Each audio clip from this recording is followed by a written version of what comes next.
Hey there, Sarah Voronov here, sharing with you my Rebirthing Breathwork Mastery practitioner training. I'm at session 33, and today I'm coming to you from my car. I've got my little one in the back sleeping.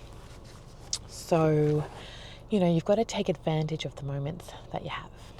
So I'm looking at my book and sharing with you, as always, in breathwork, you kind of notice what is happening around you in life and what's going on.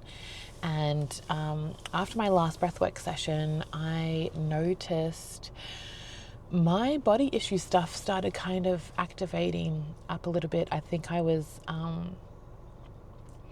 first I got a little bit hyper aware of having to make sure you measure out all your protein and bits and tracking it, and then what was it? It was like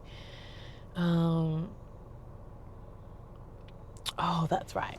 I was just looking at my notes and what happened was that I felt like then I had to there was a little bit of shame around not being entirely 100% clear around some of my body issue food relationship stuff, because I am a naturopath, I am a kinesiologist, I have worked on this before, but there was still a little bit of a tinge there, and there was this sense of I feel like I should know better. And as soon as I heard myself say that, it reminded me, so trigger warning, talking about sexual abuse here, but not in detail, just around it. So the thing of, I feel like I should know better, that is how I felt about the sexual abuse I experienced when I was younger.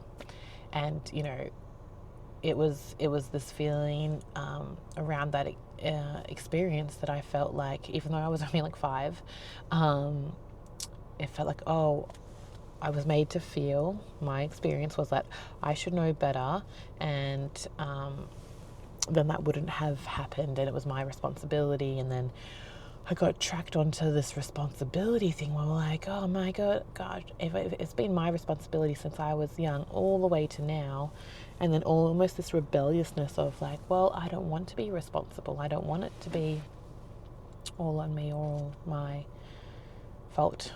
Anyway, so those are the things that have been moving around. And what else? I'm just looking at my book here. Responsibility. Yeah, I was feeling like I wanted this big kind of creator energy. I'm out of the space of I'm unsure, I don't know. I'm I get to be the creator of my life, and I don't have to just sit by and kind of take it. So yeah, I brought all of that to my breathwork session, and also see you can have things that are experiencing, but you won't ever know until the actual moment, because it's the group alchemy of what other people are also bringing in. And it was almost this theme of pressure and timing, and it was brought to my awareness that I had. So in breathwork, you have your intention. You the timing is set up as you have your intention, everyone shares, then you have your breathe, and then you have your debrief. And I was keeping track of the time, and I was we're not going to have enough time. If everybody's sharing, we had an additional person on that breathe as well, then we won't have enough time for debrief for everybody, because it was there is no set time for everybody to share what's going on, and sometimes some people take a longer time to share, and sometimes it takes a shorter amount. I've been both. Most of the time, I'm generally a bigger sharer. I am a talker, and but it was really interesting tracking on that theme, because the facilitator was that's actually not your job. I'm the timekeeper. I'm the facilitator. And I was so I've just been feeling I've been on that thing of taking responsibility for stuff that isn't mine. And so that kind of came into my intention, where it's well, I only want to be responsible for the things that I'm actually responsible for, and then I want to be able to not be responsible for the other things. And then kind of added that into what my last few breathes have been about, which is kind of this feeling of I want to feel rested, I want to feel reassured, and I want to be able to like give everything up that is not mine and know that it's just all taken care of. I don't have to do anything. And yeah, it really wasn't until the end of the breathe that I realized, oh, it was a step towards that. So my breathe was like, my last few breathes have been interesting, where you know, I've had this kind of relaxation time in the first part where I'm like, feel relaxed and I kind of sleep. And I settled in this feeling also going like, I'm just not going to be able to be available for everybody. I'm going to finish the breathe and I'm not going to be able to be there for everyone. And also sitting with the feelings of it's not my responsibility in this situation to keep time. I'd also been noticing like in my own clinic sessions, sometimes I have gone overtime, but I've always like kind of talked with that person. If they feel like, you know, they have an appointment and have to go somewhere else, then we you know, make sure the session finishes in the time that it's meant to. Anyway, so the first half of the breathe was you know, sort of like being with those feelings, releasing them, and I went into this kind of sleep relaxation state. And then what was the thing that I started to dialogue? What was it? I'm just looking at my notes here. I just want to kind of make sure I track where I was going. Yeah, I don't need to be in charge all the time. It's not my responsibility. Oh, that's right. And then I saw it like responsibility being this thing like, I'm in a car. I'm literally in a car right now, but in my car, being the driver, and then, you know, everyone else is in their cars and they're also drivers. And I was like, seeing like, you know, with other people, sometimes you may feel like, oh no, they need to be doing things a certain way, or let me help you, or look out for this. And that means if you're doing that and you're wanting to almost take over, you will, like I saw myself getting out of my car, abandoning myself, and going into someone else's car and being the driver. I'm like kicking them out of the driver's seat, going, no, let me show you where to go. I'll drive you around here and I'll do that. And then I needed that imagery, I think, because it helped me go, oh my goodness, I've got to stay in my own car. I can't abandon myself. And also, that doesn't help the other people. They don't want to be kicked out of the driver's seat. They're in charge. It's also not my responsibility because they're the driver of themselves. They are in charge.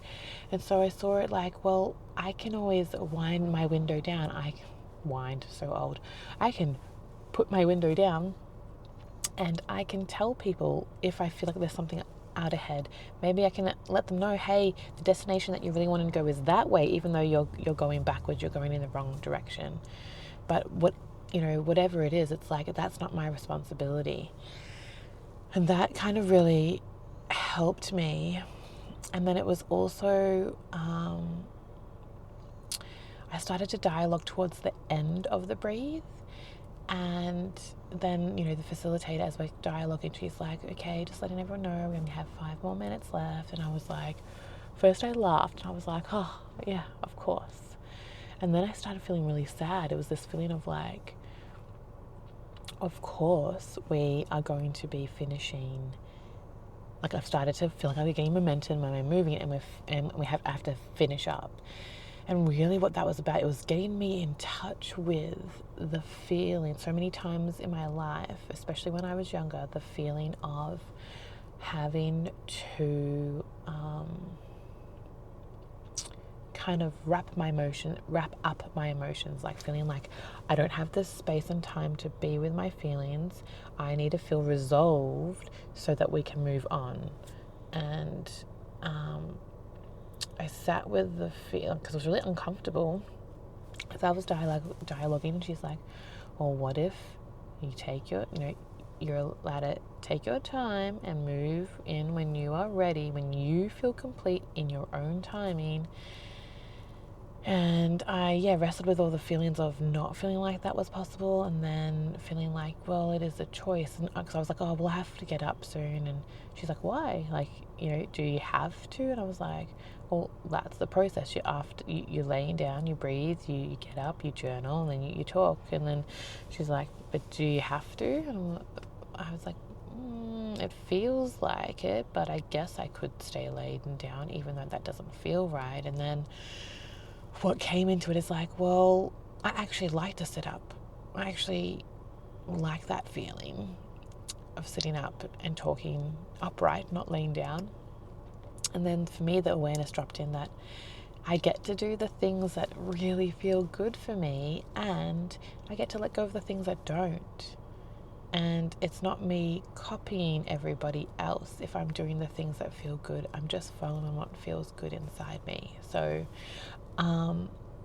this session was like releasing a lot of the body memories, the body feelings of that responsibility, and that feeling of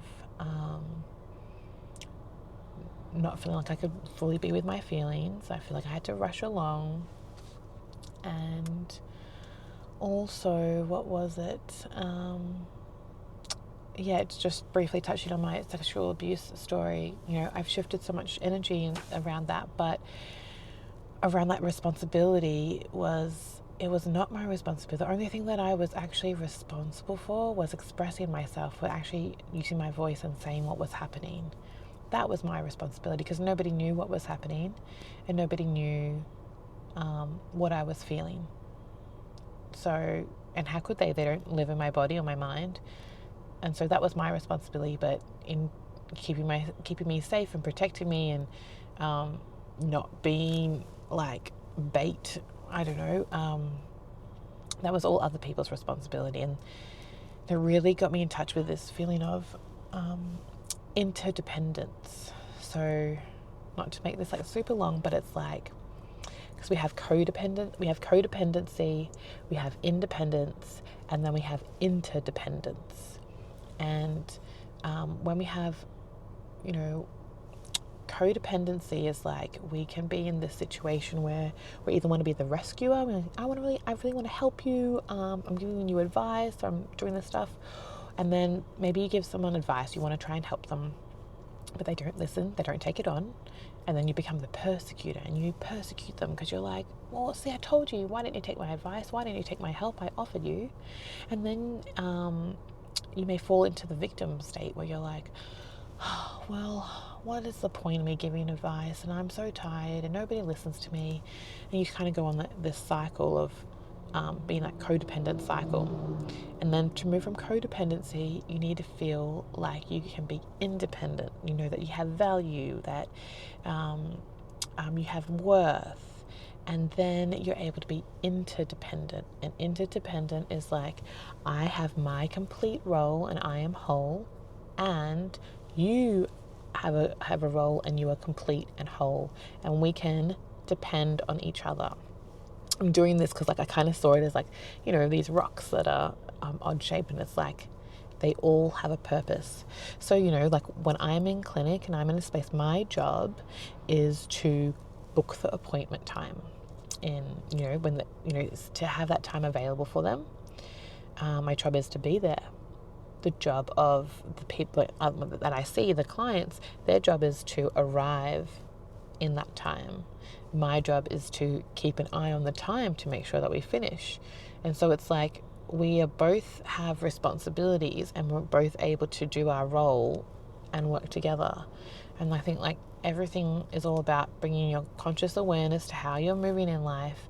And so we're always constantly moving from codependency, which is really common in so much of life, to then get into interdependence, where we're functional and whole, and there is no self-sacrifice. And so thank you for your time, thank you for listening, and if you have any questions, put them below. Thank you. Bye.